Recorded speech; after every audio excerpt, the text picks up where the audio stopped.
Hour of Zion, Hour of Zion, Hour of Zion. Pillar of Zion Church International, the Hour of Zion, Ebreo, OFM 107.7. Benade Biara, Anajo, Dumiunu Aba Paho, the Copimson online, Ebebo. Ye Jinema Bompaye, all night Cassia. If you are down so, area, no Mionu, Apemu, Copim, Nomi, and Sabranos, the best answer she had in Radiasem. I was home for old Media, which Yame, Aya or Software, Emos Asantia, or your Pillar of Zion, or Boase branch, Sofo, or no Nebetinum, Adia Radiasem, the Abreo, Tieno, Abrebiana, Minimso be Inshra, away yesterday when Yamishra. Amen. Vacho, your bompire. And when I'm cowed, sir, what did he name Amaye? The radar was shown when Munyam. And our batnasi be shown when Munyam, Uniasem on our sem. Fermucasa masem need to me, a moon renipemu. Nancy send the dear, and the sour cry, and society be a nipa womb air bonnet. Masem need to me, the for bonnet for the share nasi. Or can't follow so on, sir. Yes, was a friend Mukin kind. They will because on why, and when I'm counsel with him, we used to do. Amen. Amen. Rich and then so a radio or some at the mile. Now, sir, you're not trying to say, I am not your near brave, if we say, we are saying, young funny in Niagro. Now, Messer Tiffin in answer, Empire, sir. Yababa betana se wabra yemmo Yesu din ya tina nyankopon asama me de bro no yi wasum ne tie ne ye bra sa me ka kire se yo edin fufuro bi a etime je nkwa apart from the name Jesus na mi twatoro kwasem enti awie I'm about to project Christ ya me mani panyina hunu de enti a Yesu ba am say last 2 weeks ya beto aso kwasem pa ya be kasa fa no na ya bre ni swa Inti yantumi ankofa benade ebrewum inti me pese me nya abotere ede to fom ama tiefo nyina ehu who is Jesus Christ and in the purpose of Christ the inti a oba asasa Yesu the great savior Jesus Christ apart from Jesus no one die ni ho a obetimi age nkwa ebi ma da ebe sine inti me sramo me no ko Bible ni mu entobo asem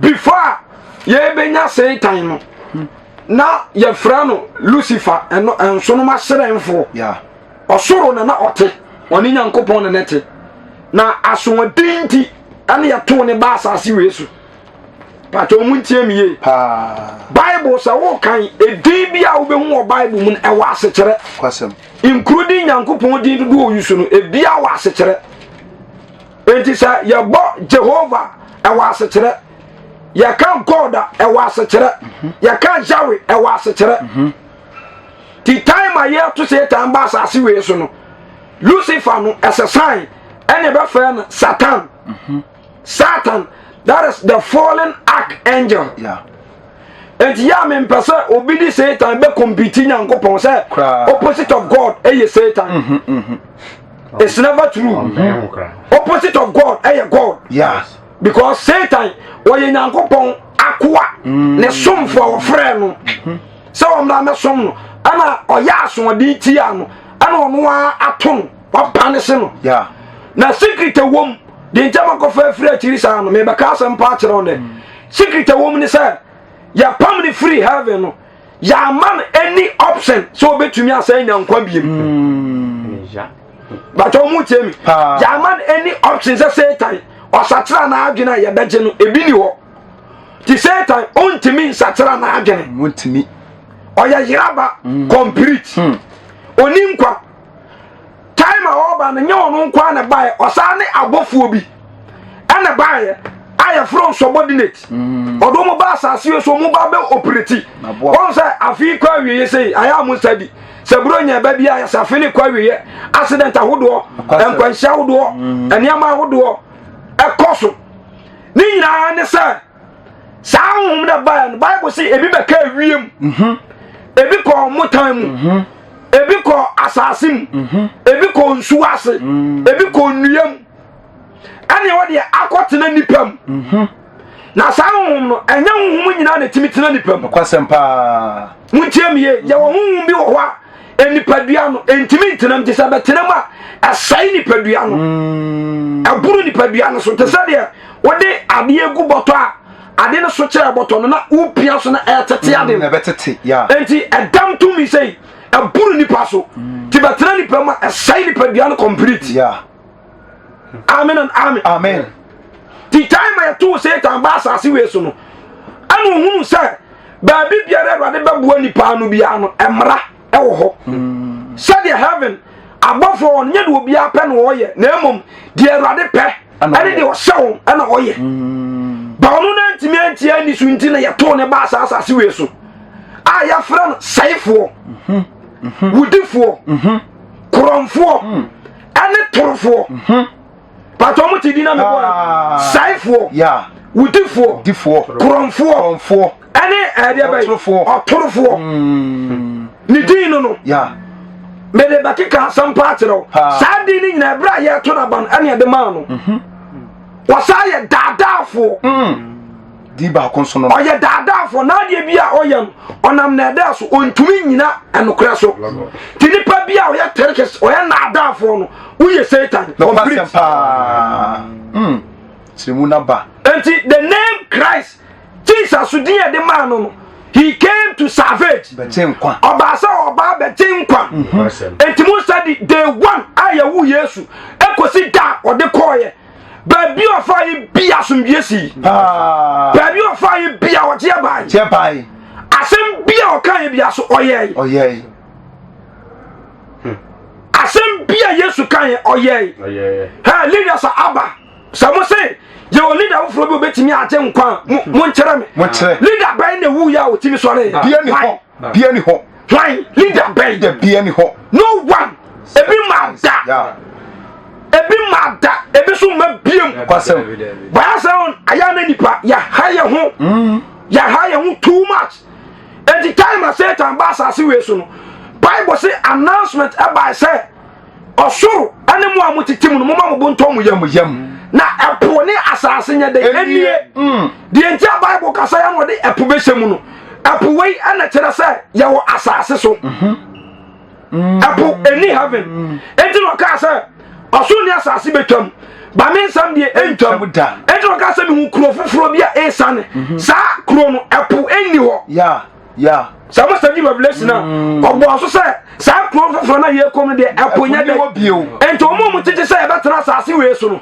sa asase we so epo ha na sapu ni epo ha enti na so ma asam na any revelation de a confirm na confirm mu twatro papa because on my specific say sa asase dada na moja ne boni ase no epo wom ya but second one na eba ne de epo nya de eni mystery no and the secret wom no sa yen ya asase we no de epo ne de sane nso no kwasem because ya boaboa nso ni nyina no ene kogu ba bi na fan epo enti de sane nso say eno na ya asase ni pate so no kwasem pa but second one na eba epo nim yabra Jesus so time Jesus so ba asase we so no from day 1 aya wo no consider odi wu koyen he came down from heaven to earth from earth to the cross, from the cross to the grave, from the grave to the sky some process where Jesus be for us and sana o wu akon mami musam day 1 e consider odi koyen Bible say ya wo ne be say amrase si o me yo ne e wo amrase yes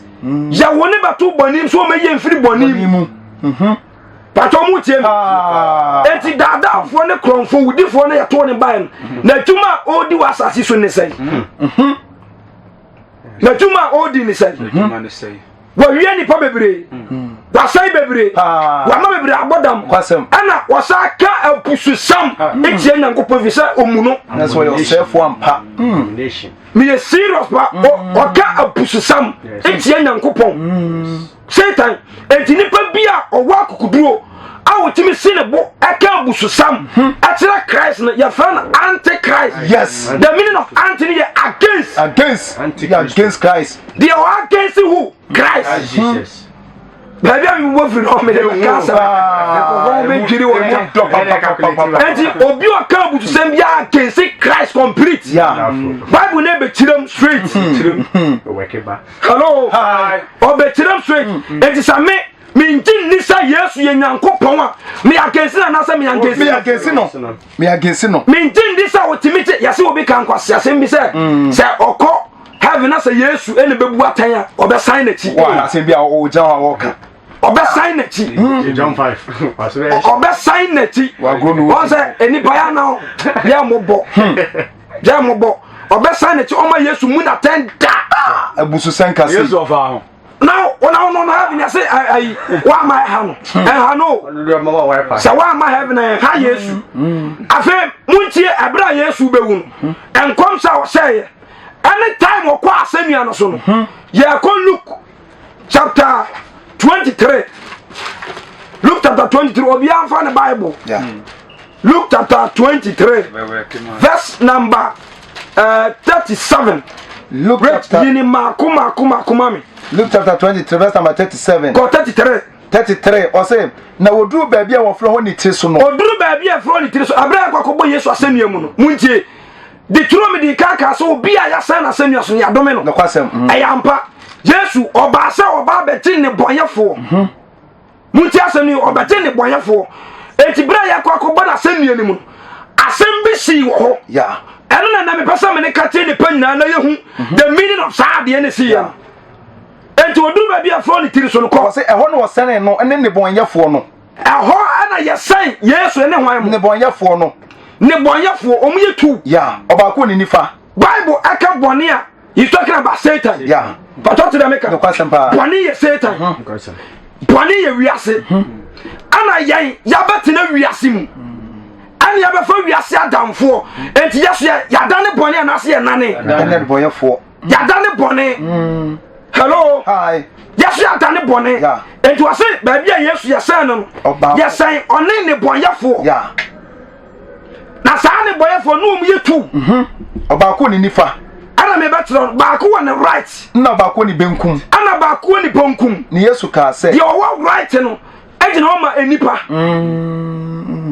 your one vinfin no eye Jesus savior wa tenkwa ana left ni ye Satan bere ba ka sama kire ya the one left ni ye Satan right no eye enipa amen and amen enti time a yesa no na Yesu semfinfin eja to asoma me o say na Yesu ka say afa Yesu bia na no ka say eja fa free won na wonim de wo yo eja fa free won na wonim de wo yo de oyo ko na o chene ntuma mu twen suntonto o che Yesu ntuma mu atwe suntonto na o ma ni gina ho rehwe ebra o ma ni gina wa o hwe na mpanimfo no so ye no ho ahi say empanimfo no akuru Yesu ho ahi say oje ebinom Yesu timichi bi mu so oyi ni Kristo no a sa onu ni Yesu na wanya den onyankopɔ ayi no no a onyankopɔ yi na o yampa ama no nye ne ho ma ne gina ma me musam sansam we ye preach enipa bi ka bia na o mu nka bebre ka unim se bebre ka ana mudi Yesu achi ade ene munya sampa Yesu etimi aboa nipa enka ho kyero obi kura so akura se Psalm 23 enya akizo fompa e mrofo mpa ura to asoma me ase verse number 36 was na asrafo no so gro no ho afi asrafo no be aba kuro no soldiers na akuru Yesu ho na oba ne ncha be ma ne nsa keka omuso na ma ne nsa eye bonyo no keka na o kan say afi Yesu bie na no ka say so we Yudafo hene na agye wo sa woni Judafo hene na mpa je wo na atwerefo bi nso wo na tifi say afena ntira bi yebiso wona chi oyitiri so a ya tira ogu ni tiri so we mu ni Judafo hene no so aso 39 osina ne boyefo a wo sene wo mu ba ko ne ya no say afetie me ukuta Bible asan no ase atemdidie wo ya no okaso bi ya wa eye twi word atemdidie odidi na tam enya wo ni Kristo no muntie me odidi na tam odidi na tam sa enya wo ni Kristo no je ho ne yen ma fusto fansa so na ko Matthew chapter 4 time o kwa so na rene ti asem o kan o afem be hu ha de o kasa Matthew chapter 4 verse 4 Matthew chapter 4 verse number 4 ko e fa to say na obu ase wa cho say fansa se Luke on na samu baptist here ko Matthew chapter 4 verse 4. Abanam so betena se. Na asem bia la efro Nyankopon. Asem bia efro Nyankopon anum asem so no.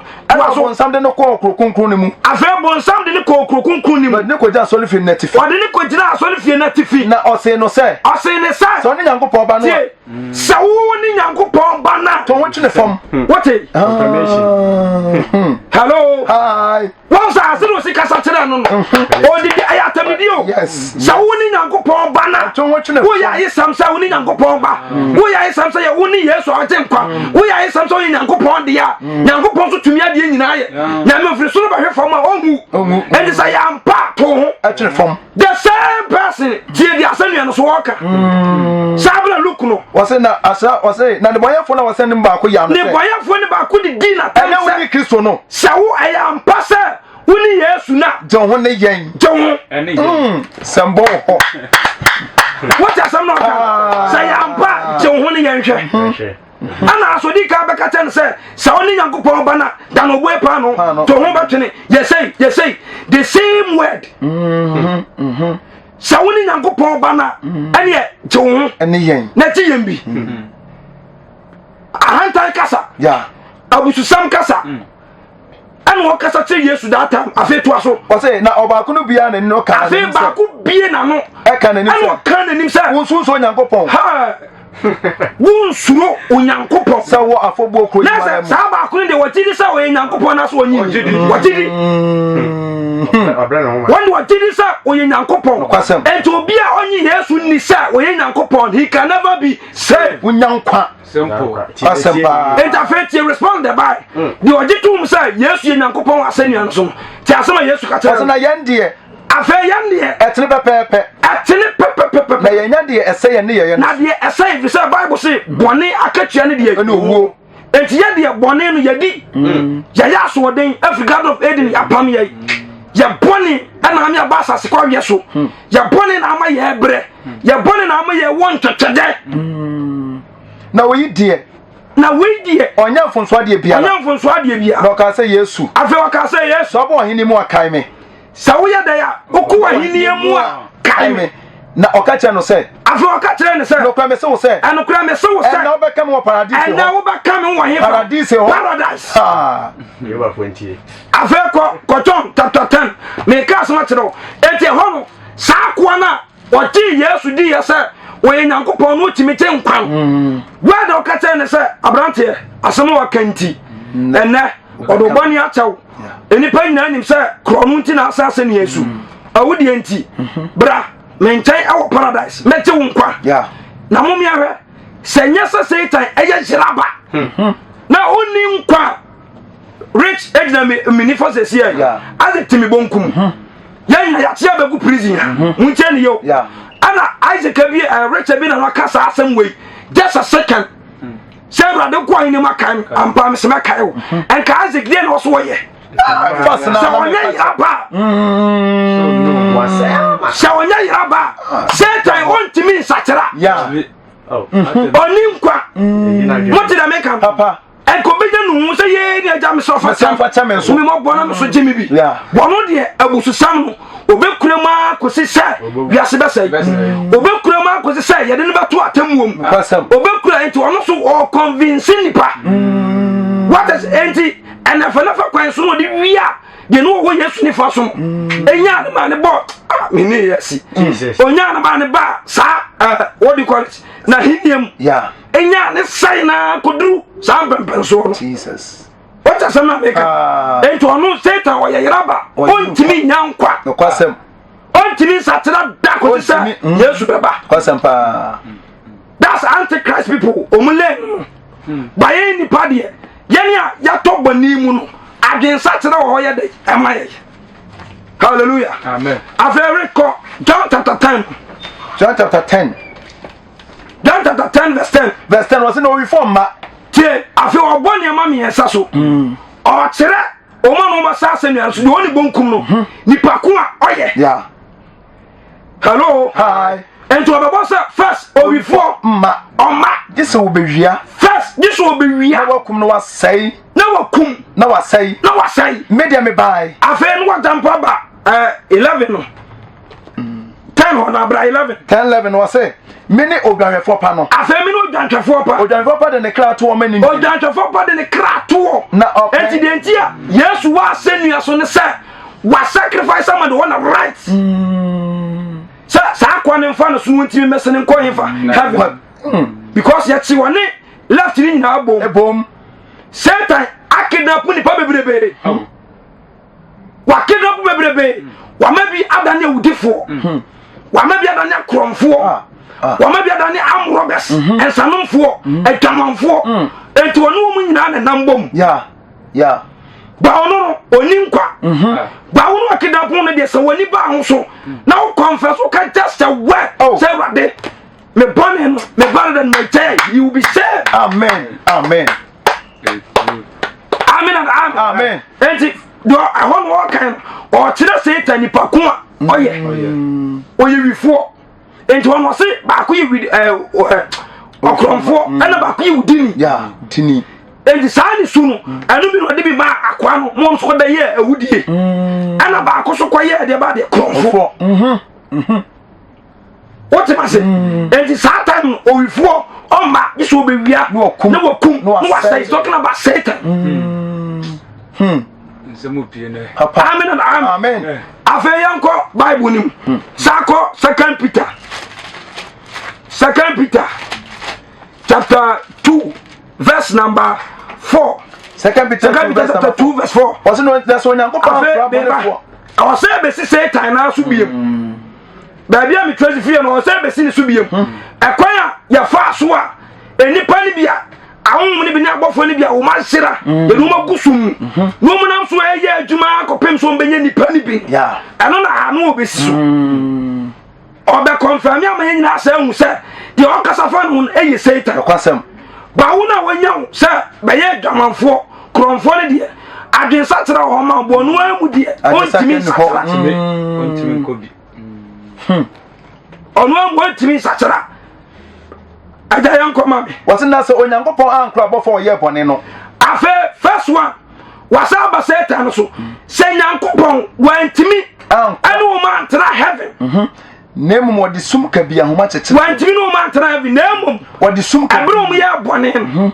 Omu ye bone wodi sum ka bia homa chechire won. Esuma te sa ahoma. Ana chechire abofo oze ye wa abofo ni bi wo. Ani ahom ni bi wo kra omunya adwuma. Munya adwuma ya. Omunya adwuma si arese ye jai omunyina amumu ye adwuma masa ka sembesi no kwasem pa si ye jai omunya ka enipa kro bi mtimi satira no kwasem bo mtimi satira that because the room si ye adwuma no sabofo ni bi ni somo timer David edi bone so mu kokum Israel within 1 second na go mu kum ni pa be 6000 mo de emude mu ne humo bro omunya umaburu manipa enti ya na kidnap wo saa bofo no kra nya adwuma omum ya adwuma ne kakra bi hu wo no hallelujah amen ada to asoma wase nemu mode sum ka bia homa chechire won gu asamado amanhunu bunum enti wado magu asamado amanhunu bunum se won fo won si atemu se on fo mu sie de bem atemu na se wan kwatiti wiase no newom no wana a trene senkafo a wotoso nwotwe no nko ana oje no no de nsude bekata mu yofo wiase so no na se odane Sodom ni Gomora nkro enso no de oseye bu won for de 1 year sa ho ma wona etire yo be ya mu yode sa odikambo bo enkro me sa so first one say de be na se wan kra titi wiase no se wan kra titi wiase nemo no wana oye trene senkafo nemo no wana oye de be trene senkafo tene ne sakafo to so nwotwe ne nko na oje no no de nsude bekata mu oje wonu nko a 1 person to aso na so odane Sodom afa wasaba Sodom ni Gomora asoto so mienu ko wase no o say bu won for the 1 year na ho o de say bu won for ade yes na ho e ma wona chire obeye mu yode obeye mu yode obeye mu yode na o yilot a otene ma me musam say sa time e ye hunhum be hwan na mu yes mu yode Satan no yes entinye ya time no be start o start working nipa o start wie nipa o start kum nipa ache akwa wenye ache enti what free Noah Sodom and Gomorrah o be sa boba kudi to aso was na we lot a otene afi o sa be yi lot a otene ano so another person when you lot or tene am one wa kanyina wasaya dai asai to aso wase lot our tene amumuyafo de no ya hwehwe brabo ha no amumuyafo de wona hwehwe brabo ha hwehwe brabo ha no na de onipatene no tena wo mu no ehunu ye no te ye no emrato nnwuma no ye ne kratene no aye yade da nyina Awurade nim sɛ obeyi wona wode fere asom no fi so hwem wanim wana wade de fere enti sa asɛm no so no akwa no na ofere Yesu na so won fere no fere no wọ́n sẹ́ de wọ́n ní nífa de ọ̀fẹ́rẹ́ no tí wọ́n sẹ́ de ọ̀dẹ́ fẹ́rẹ́ yẹ ẹbẹ sọm no ọbẹ̀yin náà fìdí yẹ nsọ́wẹ́m ní atẹ́mu mu wàá ti dẹ̀ mí kan atẹ́mu wọn náà kọ́ ní ẹ̀yàn sẹ́ wọ́n asẹ́ nìyẹn so yẹ bu ẹni kún fọ yẹ bẹ kún ní náà kọ́ atẹ́mu ba ọ̀fẹ́rẹ́ nyankó pọ̀ nti báyìí bọ́ sẹ́ wọ́n kà sẹ́ nti aberante asɛm a wokan nti womfɛre nyankopɔn nti wonsuro Yesu a wokaka saa nsɛm wɔ akyiri na kyɛ saa akwa no wɔde fɛreɛ ɛsom Awurade wɔ asɛnnua no so Bible sɛ yɛgyee no that is the Bible ɛna asɛm ni asi nti yɛgyee no that time ɛda toa so wɔsɛ na ɔma watwe wɔn a wɔntena so de wɔn asi atemu da wate nti ɛyɛ tu asɛnnua no so asɛm no ɛyɛ tu the only nifa no aya gene nkwa no he will be saved but all left na yes oda so di Yesu atam e kan busu sam ne de ye de be matena so se atemu ye de atemu be shona so enti enu judgment the homo Satan dada oni nkwa temu the homo Satan ontimi nsachera amen and amen ontimi nsachera oni nkwa enti sawo no one left no kasako wɔsɛ verse 10 ntitire no wɔna wɔdi honam akiri yes efi ho akono mu no ɔtetimudi atua wɔyɛ neadenfoɔ ahopɛfoɔ wɔyɛ neadenfoɔ ɔtry sɛ ɔbɛfighting nyankopɔn so yes sir ɔba process ɔde ne fa so yɛ na onim sɛ yɛbɔ no asɛnnua mu mpo Yesu nam so bɛgye obi nkwa ɛnkɔ am yɛmfa no abɔ so ɛnso ɔde ne fa asɛnnua so na Yesu ɔkɔgye obi wɔ hɔ ɔde ne kɔ asɛm ado ọkọ adi na asẹ ọkọji ni pam pimpim amuma bẹsẹ nkọ paradise di oye nyina yasẹ wọn ntumi aso bible amen and amen ẹja kan na mi fọ ma. ọsẹ na wọte tumidi atua. afẹ wọte tumidi eso deɛ atua kɔ wɔyɛ neɛdenfoɔ ahopɛfoɔ wɔn ho mpɔpɔ sɛ ɔbɛka nimonyam no ho nsɛmɔne toa so was it verse 11 now so before one who didn't to me was it so can say Satan when bia ne ho popo onsuro so o kan sam bone atie Nyankopon a ne yam base no what is am yeah ni yam sese no kra ne ho popo entono enye ne fere so o kase chia we bele na we Nyankopon an kan timi de na onye ye abususam ka etu wakan ni yam ase no to aso verse 11 was now so abofo wa hoɔden to me a ɛso no nka nsɛmɔne imu wɔ n'atan Awurade anim na yenum deɛ wɔte sɛ mmoa a wɔni adwene wɔte sɛ deɛ mmoa a wɔni adwene because ade no yɛ no ɛntase ni wɔte sɛ boa complete wɔni adwene yɛn nyinaa yɛ kwase yɛn na baako aka asɛm ne yɛate na ɛnka wo nka bi enti wɔne ba bi wɔ hɔ a ɔmo yɛ srama complete ɔmo ni nkwa wopa aka wiase asɛm nyinaa ɔnsesa ɔmfa Yesu da amen and amen on timi sachera because we are born say 70 quotation verse 12 no was na yenum de no what say emmoa woni atwene emmoa woni atwene awo so say wa won say won te won say and Satan buy born nyina any free da oba asase we so nyina ne say yan che no ne yan say no ti wa be kokodi na chibia so ya be sell ya me waka de wonim no ho nsɛmɔne waka de wonim ɛho nsɛmɔne de wonim ho nsɛmɔne bɛsɛ wɔn ara wɔn nsɛyɛ mu waka Jesus a mo wonim Jesus nti woka no nsɛmɔne you don't know de wonim no ntina wonim sɛ ɔna ne ba asɛm ya wonim obi afɛ na koa ka woni di na tam da kɔsɛmpa ka woni di na tam sa message me say message sa be biu ma me fa ma si o tawo me fa ma no si e di rich kan ona si na me fa ma no si the state was no obenya de entene so akatua obenya de entene so akatua de obuna ni je ne da ahohwe asetena wɔyɛ nkekae ne dam wɔde wɔn apimpim si ebu ahohwe na nso na wɔne no redidi wɔwɔ ani a wɔde sɛ ase no mama yes a ɛrenwo wɔ bɔne mu ɛda wadada akra wana sintim ye nabra Isaiah chapter 53 afeni yamfa no nsikura Isaiah 53 Isaiah chapter 53 prophecy a man fan ho ehon we mu na be confirm Isaiah 53 chapter 4 verse 4 was say ampa yeyale wano ona na wafa na yaya de no so wasoa na yende ye bu ne se de wahwe no ye bu ne se de ya de wahwe no de sama ni pan so ehu no to aso de onyankopon aka no de na ase amane mu de onyankopon na ase da aka ne de na sama ne mu na ono de yamra 20 no plan no yamra 20 no plan what is it hona no san boni for na mo ne san woni ntira Yesu ko ho just to serve him entina wi ibra wutie me asema me ka tero ne se uwa kwanya yes uwa kwanya Yesu bama am robbers yes obama tuntufo nkati wate obama hantaifo nkati obama akromfo yes obama nibrebrefo nkati and no matter who you are yes in the cross you are sinner but just a word my brother da me suban da me Jane you will be saved sa some we say that want to mean can be on America ba wo be timi aka etibra e ma yam fa nkoka wono to say moa aya bon say yen say no problem e ma yam fa nkoka be very careful me sraw and now we asemi ano ada so gina ho e mu to form papa ne da so chem kwambesi emra wo 8 year no very short period of time yeah wo akonya se no pedam sana kasa asemu enku a Jesus beje erade chira amen no kase e wo yesu di amen amen